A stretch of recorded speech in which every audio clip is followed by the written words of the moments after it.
हम ये पूछ रहे हैं कि ईश्वर और ड्रामा में कौन शक्तिशाली है। मुरली में ऐसा क्यों कहते हैं? मैं भी ड्रामा के बंधन में बांधा हुआ हूँ। आप लोगों ने इतने 2-3 दिन से जो ड्रामा का चल रहा है उसके आधार पे जो समझा है वो बताइए।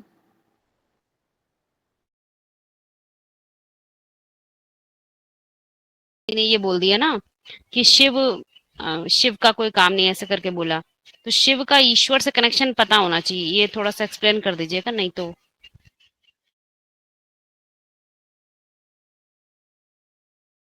जो ईश्वर है ना, वो निराकार, ईश्वर को निराकार कहते हैं। और भगवान, तो भगवान को साकार कहा जाता है। किस अर्थ में? गीता में भी है, भगवान उवाच, उवाच करता है तो वो भगवान बनता है। जो निराकार है वो नीचे आके उवाच करता है, उसको प्रवेश करना पड़ता है। निराकार प्रवेश करता है तो भगवान बनता है, ये अंतर हो जाता है। ईश्वर निराकार है, वहां पे कोई उवाच नहीं है। वहां पे केवल अपने मेल तत्व को ऊंचा उठा रहा है। वो आंतरिक उसका पुरुषार्थ है। ईश तत्व जागृत हो रहा है वहां पे, ईशत्व भाव जागृत हो रहा है।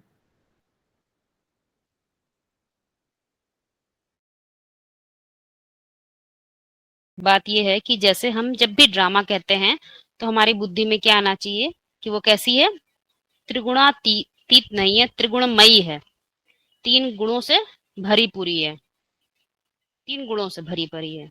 और जो ड्रामा को देखने वाला है वो तीन गुणों से बाहर होना चाहिए, ये मुख्य बात है।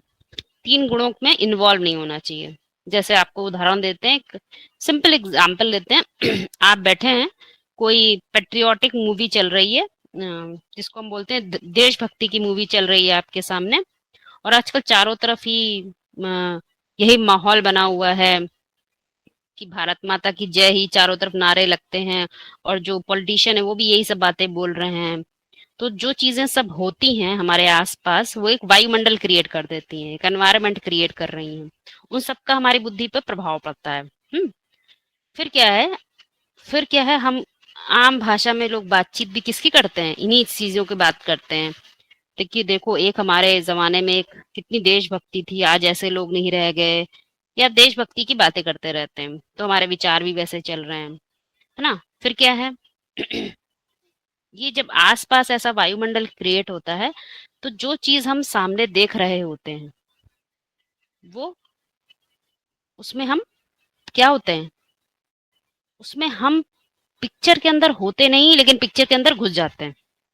बात को समझिएगा। पेट्रियोटिक मूवी मतलब देशभक्ति की मूवी है, और चारों तरफ वायुमंडल कैसा बना हुआ है, देशभक्ति का। चारों तरफ रोड रोड पे भी लोग पाकिस्तान के खंडन कर रहे हैं, भारत माता की जय कर रहे हैं। चारों तरफ जो हमारे राजनेता है वो भी यही बातें बोल रहे हैं। तो क्या बन रहा है, एक तरह से वायुमंडल बन रहा है, समझिएगा बात को। अब मान लीजिए दिवाली की रात है, दिवाली की रात है जिसमें सभी लोग अपने घर में पूजा पाठ की व्यवस्था कर रहे होते हैं, है ना, दिए जला रहे हैं, ये सब कार्य कर रहे हैं। अब सारा वायुमंडल कैसा बना हुआ है, दीपावली का बना हुआ है। अब आपसे कहे कोई देशभक्ति की मूवी लगा दे उस दिन, क्या वही माहौल, ध्यान दीजिएगा, क्या आप उसी अंदर का आपका माहौल वही बना होगा जो बाहरी माहौल है?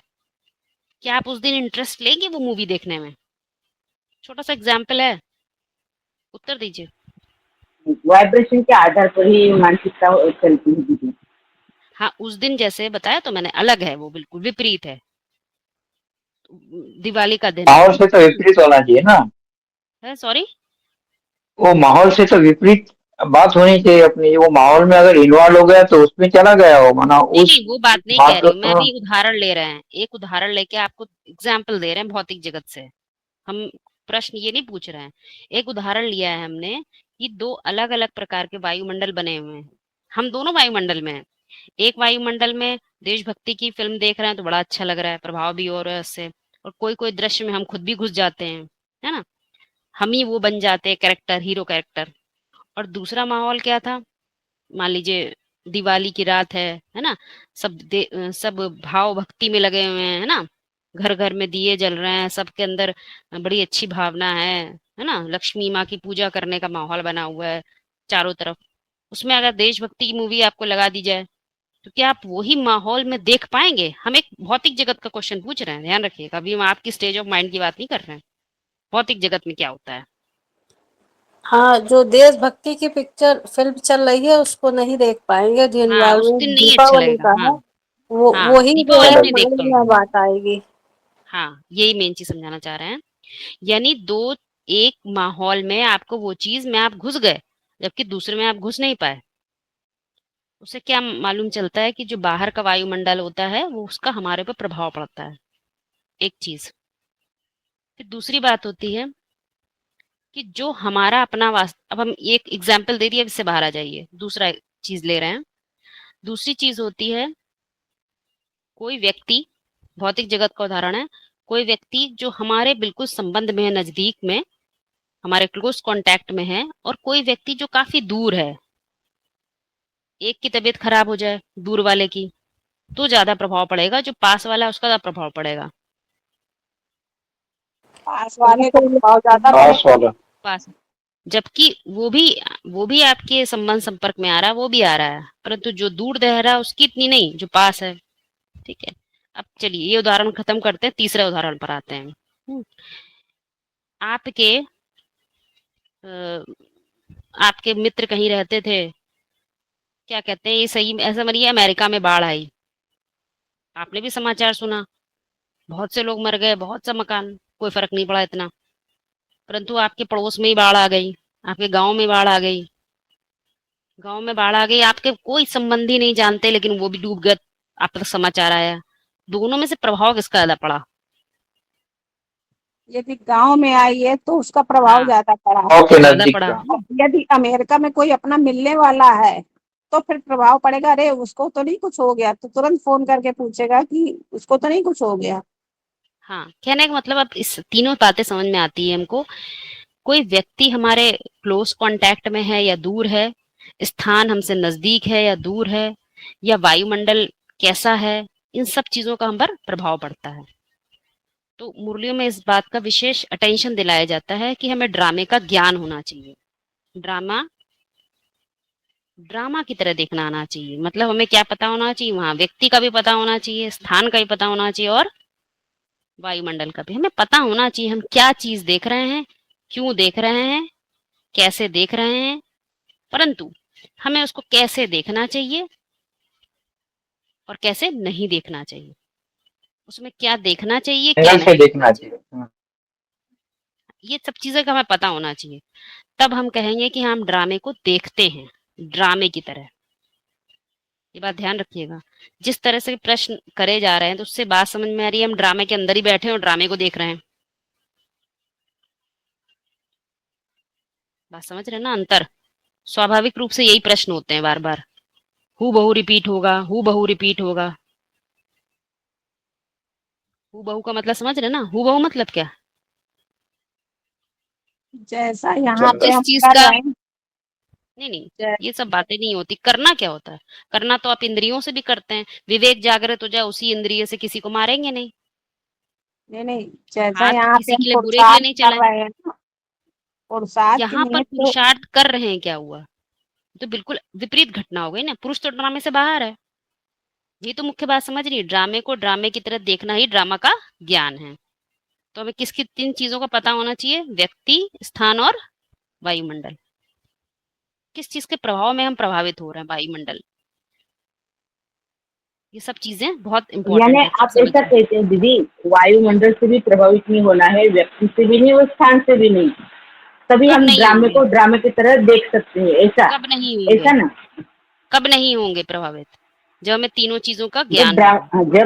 जब वहाँ हाँ ज्ञान होगा, यानी जब हम ड्रामे को ड्रामे के जैसा ही देख सकते हैं। हाँ, बिल्कुल। चलिए अब केवल अगले पॉइंट पे व्यक्ति, इसी को, स्थान और समय नहीं आ सकता है। हाँ, पता होना चाहिए, उसकी जानकारी होनी चाहिए कि आप एक ड्रामे को देख रहे हैं। हाँ, ड्रामे के अंदर जाके बैठ जाएंगे तो ड्रामे को कहाँ देख पाएंगे? तो एक बहुत ही साधारण सा प्रश्न आता है जो कि आया है, क्या यह 5000 वर्ष का दोहराव पूर्णतः हद में होता है? कर्म, शरीर और दृश्य जगत का खेल क्या हूबहू रिपीट होता है? तो उसका एक ही उत्तर है, हाँ जी, हूबहू रिपीट होता है। एग्जाम्पल ले लेते हैं आप लोग के सामने। कोई करेले का बीज है, तो हूबहू वो बीज क्या पैदा करेगा? करेला ही पैदा करेगा। कोई जीवात्मा सृष्टि रूपी रंगमंच पे पैदा ही इसलिए हुई है कि वो अपने देश की रक्षा करे। तो जन्म जन्मांतर कौन सा काम करेगा? यही काम करेगा। कोई और काम करेगा क्या? नहीं काम करेगा, उसका दिल नहीं लगेगा कहीं और। कोई जीवात्मा उसका उसका काम ही यही है, उसका बीज ही है यही है क्या? सत्य की रोशनी प्रकट करना, असत्य का खंडन करना। तो जन्म जन्मांतर ये काम करेगा। कोई जीवात्मा का काम ही यही है, बीज ही यही है। किस चीज का? कि जो भारत के उपनिषद वेद हैं, इनका खंडन करना। तो जन्म जन्मांतर ये काम करेगा, काम वही करेगा। तो क्या कहेंगे? वो वो गुण धर्म होगा है कि नहीं? दीदी, इसलिए ना, उसके वो गुण नहीं, धर्म है, गुण धर्म पर इसलिए आए वो नहीं है। वही कार्य। नहीं नहीं, अच्छा, गुण धर्म पर अभी नहीं आ रहे हैं। अभी हम केवल बीज पर हैं सर, सिर्फ बीज को हाँ, पहले समझ लीजिए। बीज के ही गुण है ना, वो जो कार्य अभी हम करे गुण तो पे बीज आए के ही गुण नहीं है है, ना। गुण नहीं आ रहे हैं हम उसके एग्जिस्टेंस की, उसके अस्तित्व की बात। वो पैदा इसलिए हुआ है। ड्रामे में कोई भी रोल करता है तो उसके रोल के लिए, कोई पर्टिकुलर रोल के लिए उसे रखा जाता है क्या? अचानक से टपक पड़ता है कहीं से? किसी कारण के लिए कोई काम करने तुम आए हो, तभी तुम्हें रखा। वो काम की आवश्यकता है तभी तुम रखे जाओगे, नहीं तो रखे जाओगे?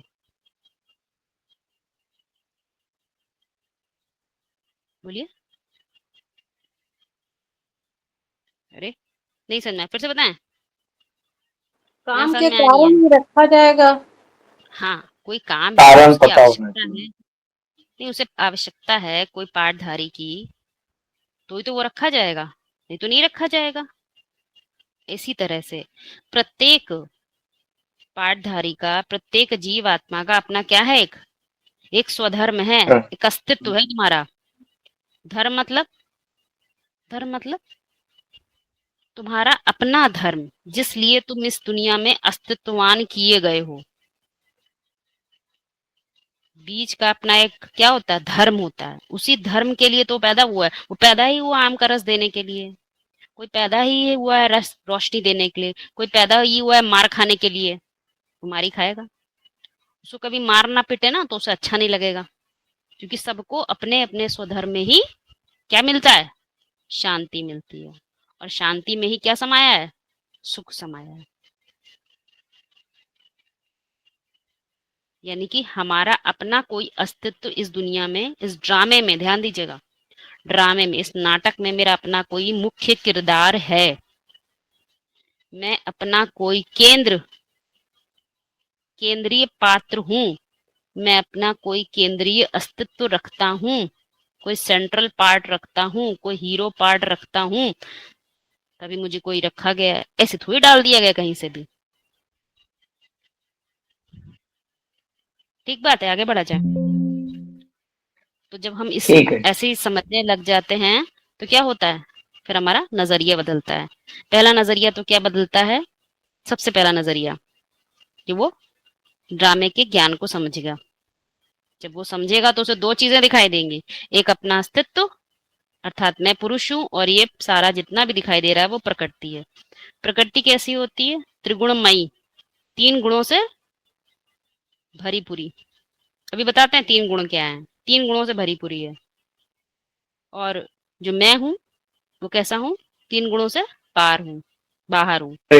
मेरे अंदर तीन गुण नहीं है, लेकिन जो मेरी कृति है, रचना होती है। कृति मतलब रचना, रचना कहें, कृति कहें, रचना कहें, धर्म, स्वधर्म कहें, उसको नक्शा कहें, है ना। वो जो कृति हम रचते हैं वो ही जो है क्या होता है? वो जो कृति है हमारी, वो कैसी है? उसमें तीन गुण है, वो एक जैसी नहीं रह सकती। मतलब जो मेरा स्वाभाविक गुण था वो एक जैसा कभी नहीं रह सकता, उसमें तीन दोष आ जाते हैं, ये हमें पता चल जाता है। तो आप लोग ये बताइए, हमारा प्रश्न है कि जो नाटक है, नाटक में तीन गुण हैं कि नहीं है? हाँ, हैं। तो हम गुणों से भरा पूरा देखेंगे ना नाटक को, और अपने को कैसा देखेंगे? अपने को कैसा देखेंगे? अपने को आत्मा त्रिगुणातीत। हाँ, त्रिगुणातीत, पुरुष। तीन कालों से, हाँ पुरुष, पुरुष त्रिगुणातीत होता है। इसीलिए एक खास पॉइंट है मुरली का ना, क्या कि जो ये ज्ञान है वो कैसा है, त्रिकालदर्शिता का ज्ञान है। त्रिकालदर्शिता का, तीनों काल से बाहर देख पाने की क्षमता तुम्हें डेवलप होती है। बाहर देखने की, अंदर नहीं देखने की होती है कि अंदर देखने लग जाओ, बाहर देखो। तो जब बाहर से देखते हैं तो सारी जो अंदर की चल रही है ना, जैसे कठपुतली का खेल होता है ना, वो खेल दिखाई देता है। जब अंदर होंगे तो खेल खेल की तरह नहीं दिखाई देगा। और जब त्रिकालदर्शिता के आधार पर बाहर से देखेंगे तो क्या होगा, नाटक कैसा दिखाई देगा, खेल कैसा दिखाई देगा, खेल की तरह। यहाँ तक क्लियर हो गया? इसी में प्रश्न पूछ सकते हैं आप लोग। इसीलिए गीता में बोला है ना, त्रैगुण्य विषया वेदा निस्त्रैगुण्य भवार्जुन। ये सब वेद शास्त्र भी 3 गुणों से भरे पूरे हैं। अर्जुन से कहा है कि तो इनसे बाहर आ जाओ, परे हो जाओ।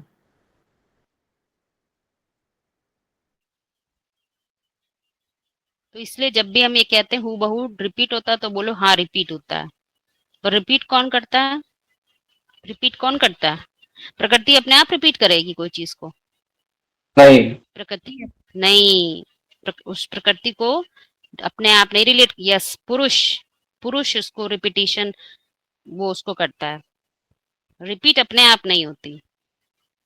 अब बीज ही सड़ा हुआ है मान लीजिए, एग्जाम्पल देते हैं थोड़ा सा और भी समझ में आ जाएगा। जैसे मान लीजिए आजकल अक्सर ये प्राय देखने में आता है कि जो बच्चे हैं आजकल बड़े बीमार से रहते हैं, है ना, तो जब बड़े हो जाते हैं तो आंखों में चश्मा चढ़ा है, पता चला बीपी की दवाई खा रहे हैं, छोटे छोटे बच्चे हैं, तो अंदर से क्या आता है, दुख नहीं आता, दुख पैदा होता। देखते हैं अरे और लोगों को देखते हैं, इनको तो कोई वो नहीं है, हम तो पेंसिल बॉक्स में भी गोली रख के जा रहे हैं कि कहीं खाएंगे नहीं तो पता चला कहीं गिर पड़ेंगे। ऐसा आप लोग प्रायः देख रहे हैं आजकल।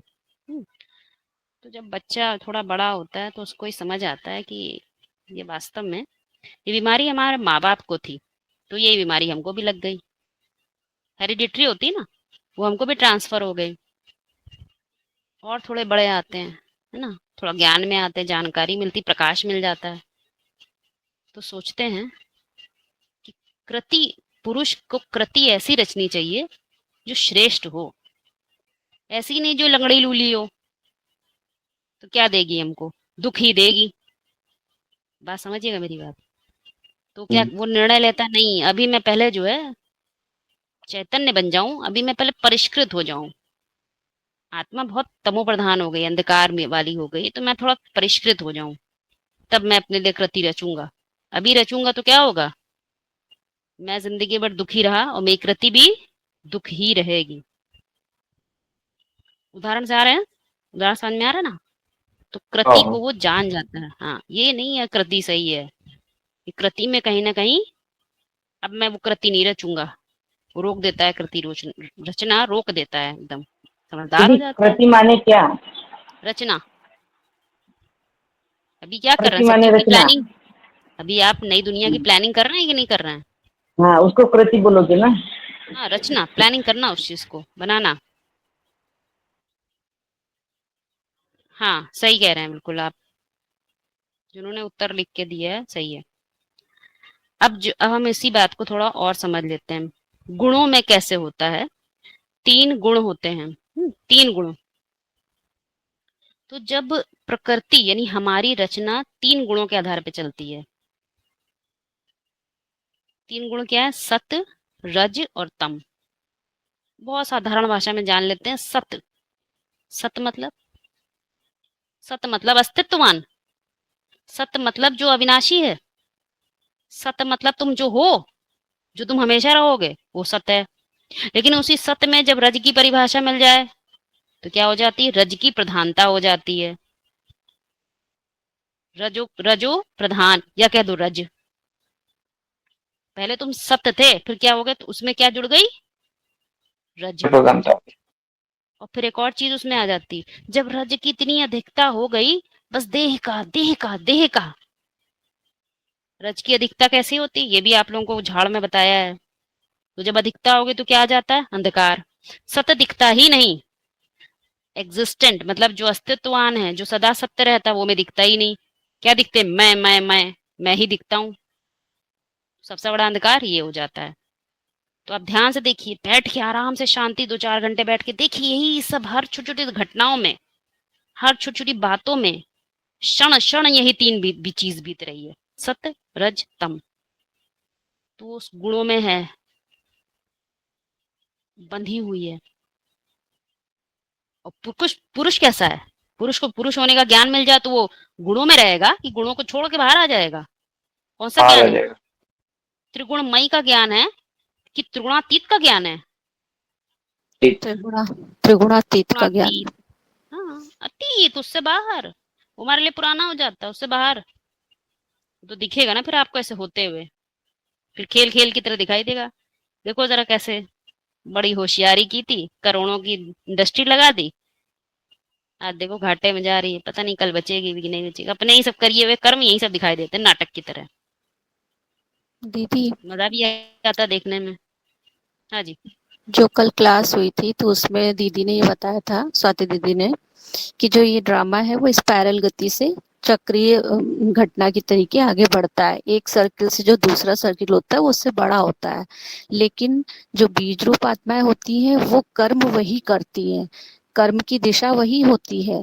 कहने का मतलब है कि अभी बताया था ना कि कल, कि वही स्थापना पालना विनाश वही कर्म करती हैं, लेकिन उनकी सोचने समझने की जो क्षमता होती है वो बहुत विस्तार में, मतलब बड़ी हो जाती है, दायरा बढ़ जाता है।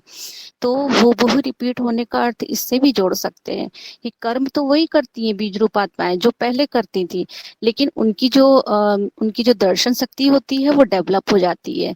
तो इसको ऐसे भी समझ सकते हैं ना। ये पुरुषार्थ की बात बताई हाँ, दीदी ने। स्वाति दी क्लियर कर दीजिए इसको। हाँ, ये पुरुषार्थ की ही हाँ बात तो है। पुरुषार्थ की तो बता रही हूँ, ठीक हाँ, तो हाँ, बता। हाँ, ये पुरुषार्थ की बात है। हाँ हाँ हाँ, हाँ। हाँ तभी ठीक है। तभी बोला जाता है कि हूबहू रिपीट होता है, मतलब वही हाँ, ये चीजें पुरुषार्थ होती हैं। की बात है। ये हम्म। पुरुषार्थ की बात है। हम ड्रामे की बात बता रहे हैं अभी। दीदी शंख की बात बता रही हैं, हम अभी चक्र की बात पे चल रहे हैं। थोड़ा सा अंतर है। ठीक, कर्म जब हम कह रहे हैं ना, कर्म अभी हम यहाँ नहीं ले रहे हैं। अभी हम सिर्फ पुरुष और प्रकृति को समझा रहे हैं अलग अलग। अभी आपने पॉइंट बोला तो एक अच्छा पॉइंट स्मृति में आया है। जो चक्र बोलते हैं ना, षष्टि का चक्र, इसको भी हम थोड़ा देख लेते हैं कि षष्टि का चक्र जो है वो, उसको कैसे हम देखते हैं। चक्र में ऐसे गोल गोल स्वदर्शन चक्र आप लोग ने देखा है ना, ऐसे गोल गोल गोल गोल फिरता रहता है, परंतु वहां पर वो कोई सर्किल नहीं है, चक्र है वहां पर, है ना। जैसे एक छोटा सा सर्किल होता है, छोटा सा गोला होता है, फिर थोड़ा और बड़ा हो गया, फिर थोड़ा और बड़ा हो गया, फिर थोड़ा और बड़ा हो गया। वो बड़ा किस कारण से हो रहा है? चौड़ी कौन होती है? प्रकृति। हाँ, प्रकृति चौड़ी होती है, विस्तार रूप लेती है। पहले छोटे से चक्र से बाहर बाहर बड़े बड़े चक्र में फैलता चला जा रहा है। वो स्वदर्शन चक्र को तुम देखो, उसको, है ना, स्व के दर्शन करो, तुम कैसे चौड़े होते चले गए। तुम तो पुरुष थे। तो अब बात आती है कि हु बहु रिपीट होने की बात इसमें अब ऐड कर देते हैं कि जो सबसे पुरुष, जब हम पुरुष के स्तर पर हैं, यानी सबसे सूक्ष्म स्तर पर हैं, तब हम कैसे हैं? तब हम चैतन्य हैं कि जड़ हैं? पुरुष हैं कि प्रकृति हैं? चैतन्य है। मानसिक स्तर पे हमारा अस्तित्व है। बाहर से तो कोई नहीं जानता तुम कितने ज्ञानी हो गए, कितने बड़े योगी, कोई नहीं जानता, पर अंदर से आपको पता है, चैतन्यता है आपके अंदर। वो चैतन्य सत्ता से क्या होता है, हमारे अंदर मानसिक जो शक्ति पैदा हो रही है ना, मानसिक मूल रूप में, वो हमारे पुरुष तत्व को बढ़ाती है। और वही पुरुष तत्व जब गुणों से मिलने लग जाता है तो प्रकृति चौड़ी होती चली जाती है।